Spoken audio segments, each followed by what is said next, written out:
Just a quick reminder, this weekend is the St. Paul Ice Show, and we're doing a big meetup Saturday, December 3rd, 4 to 6 p.m. I'm giving away multiple fish houses, Vexilars, underwater cameras. Anybody that comes to the meetup is eligible to win, so hope to see you there.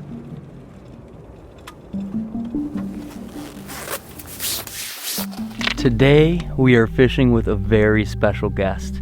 A very special guest. He's been so kind to bring us out on his waters and let us harass his fish. And this person, Bruce Moser, he's a legend in my eyes because he invented something.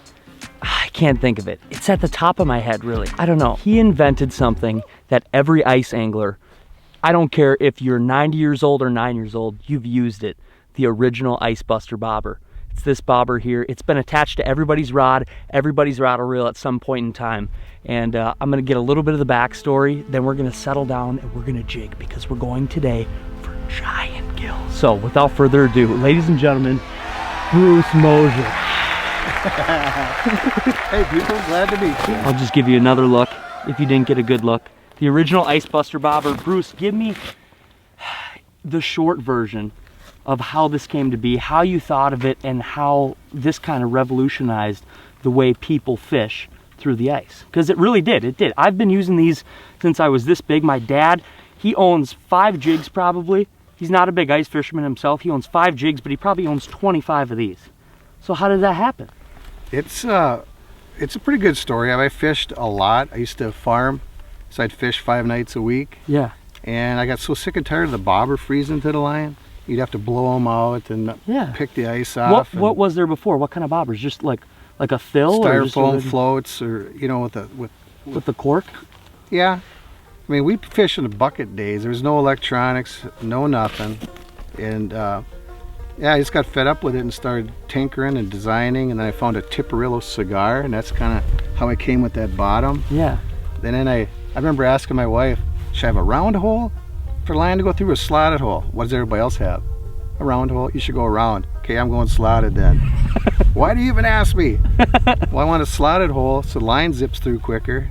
You don't need a bead. What did your farming buddies think when you said, I've got this amazing idea? Were they fishermen themselves or no? No, they are now. Yeah, I'm sure they are. But they thought I was pretty loony. You know, I guess you gotta be loony. And then it was November 3rd was deer hunting. It was a 2-day season. And it was so cold. I think it was 99. And I had my first bobber made. Really? So the 4th, everybody went home because it was so cold, and I told my wife, I'm going ice fishing. What? Yep. Yeah. Packed up stuff, went out to the lake, asked the resort lady if I could walk out, and are you crazy? It just froze over last night. Well, can I go or not? Go ahead if you want to kill yourself. Yeah. So I slid out there, and it was probably about that much ice, and chipped 2 holes with a hatchet, pumped up the old Coleman lantern, and I set up the bobber. I set up, you know, the weight, the sucker minnow. The original prototype. Right. And then next thing you know, I jigged it twice, and I'm like, it's gonna work. Yeah. So I reached over for the other one. I seen the bobber go down, and long story short, I finally got it in the hole. It's 32-inch walleye. On the original prototype? Yeah. On. It's a bluegill. Nice bluegill. Jeez. It's a hog. Oh, they get a lot bigger than this one. So last question, then I'll let you dig. What year did you stop farming and you went full-time into bobbers? 99. We had some really tough years, and I went, I see a future in the fishing, ice fishing, and I just started inventing, like, from bobbers to sinkers to fish well bags to these rod rocker 2s to, you know, things that I needed, I wanted. Yeah. And I just kept manufacturing, making them, getting them on the market. My wife reminded me one time, you know, just because you like it doesn't mean they're going to sell. Exactly, because, you know, I'm different than everybody else, but I wanted stuff for me first. Yeah. And then get it on the market. And you found a problem and you solved it. It was a pretty good solver. That was my best-selling unit right there. That's incredible. I've known about Bruce and his story for quite some time. I haven't had the opportunity to share hook sets with him. My good buddy Rello, he goes to a lot of different shows. He's slinging rods. Bruce was slinging bobbers. They talked over time, and Bruce was so kind he invited us out here to come fish today. So enough jibber jabber. This is an incredible story, and now it's time to do some fishing. So fish with some cool guys. Exactly. Yeah. All right, let's get her going. All right, 1-2 punch. I've been talking with Bruce and Rello, and realistically, I've just been distracting them because I'm waiting for the right time to go in and swoop in and steal these giant gills. And that's what I'm about to do here. My go-to little half ant. I'm gonna put some meat on there. Big gills love meat. Brent's here, Bruce is here. Do I split the difference? Can I just swoop right in here? So weird, Bruce. I live in the South Metro, so like farm country down, you know, way south of the cities. Okay. And this area up here looks exactly like where I'm from. There we go. Ah, that's Pike or not. bass? Gotta be annoying.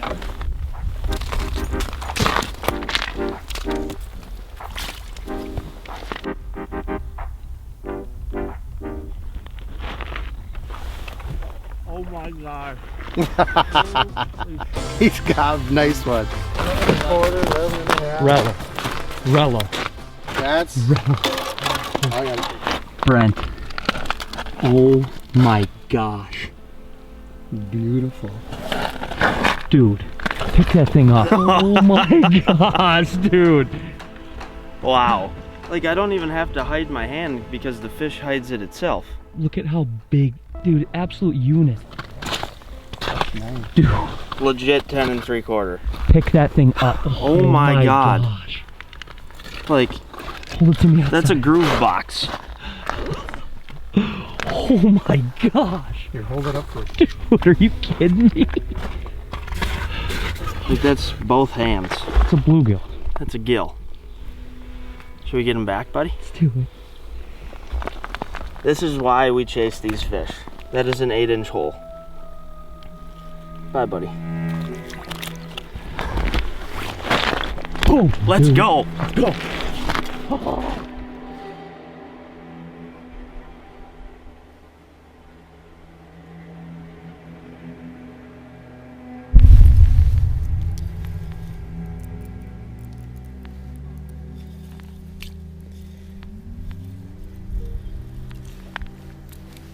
Oh, easy. Nice one. Yeah, it is. Oh. He's just wrapped around that transducer. Yes! Good job. Jeez! I saw him under the ice and I was like, oh no! Roll! Roll! Roll! Come on! Bruce, hop in here. I gotta get a picture of you with this absolute behemoth.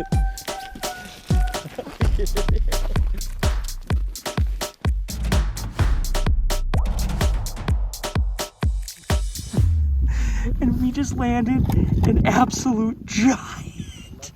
They're like spitting twins. 10 3/4. Look at that. Just under 11, dude. Look at how big this fish is. Look at that. Look at that. Jeez. Oh, come on. It's an absolute hog. Look at, I'll put him on my arm. Let me put him on my arm. I'm a big guy too. Absolute behemoth. That's insane. We got a couple pictures. It's prime time. He's going right back right now. Here we go.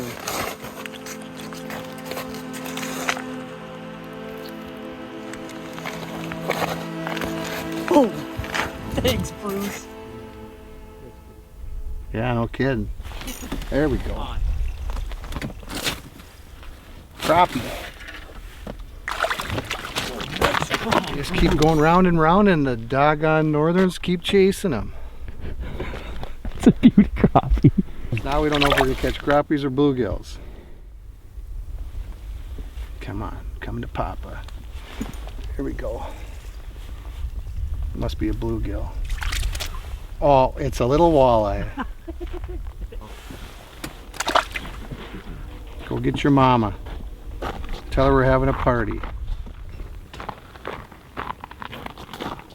Oh, he got scared by the cleats.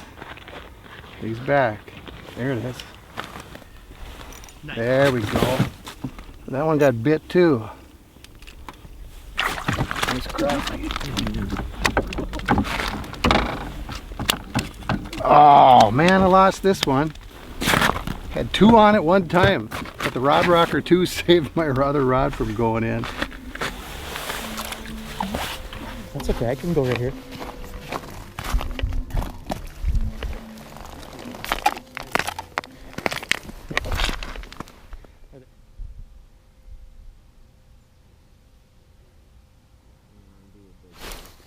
Ooh. Crappie. Nice crappie. Little mixed bag action. I'll keep you up here for just a second. Incredible, it's every drop. 12 to 11 and a half to 12 and a half inches. I know, they're loaded. Jeez, they fight. He's so mad.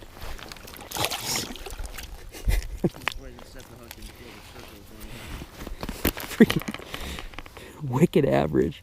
All right, I'll get him right back. Jeez.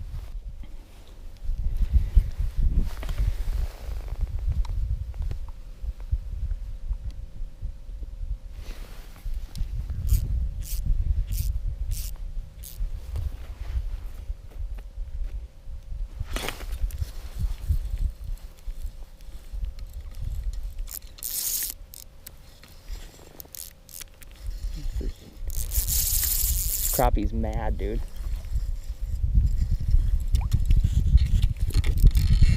I know you're mad. You're so mad. They're mad in the shallow water. They're so green when they're hooked. They're just going there and there and there. Wicked. Bluegills, amazing crappies. That big Bruce? Little. Well, not too little, but it's too small.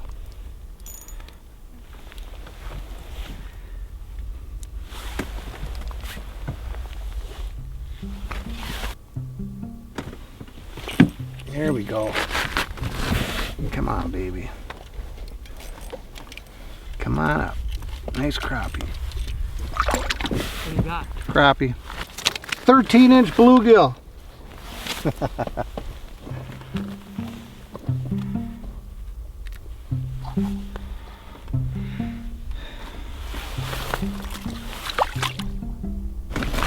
There we go. Nice. Oh no, is that gonna be a northern? You know?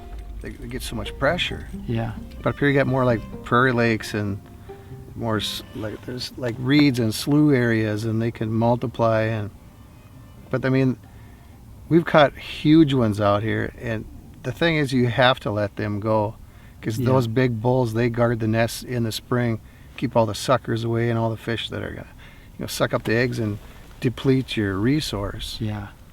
And they kind of dictate the population too. If you have a lot of, you know, those upper echelon fish, those fish below them, they'll grow faster to kind of reach maturity and reach adulthood. So it's, yeah, Bruce said it, it's very important. The big ones, let them go.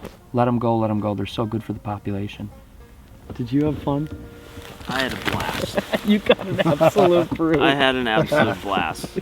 Being able to finally share the ice with Bruce, and obviously Sobi is always a blast. Hey, just to see the smiles on your guys' face made my day. So Bruce, I can't thank you enough, seriously. I'm glad you guys came up. We'll have to get out again. Absolutely. I know who to call next first night next year, right? And Bruce will be at the St. Paul Ice Show. Rel will be there too. I'll be there. So if you guys are thinking about picking up some new tackle, revamping, and just want to celebrate ice fishing, come on down. Check these guys out. Ice is here, and it's not too many days you get where it's like 35 degrees, 2-mile-an-hour winds. I know. Beautiful. This is sweet. This is ice fishing. Yeah. Wow. Well, thank you for watching all the way to the end. I appreciate it.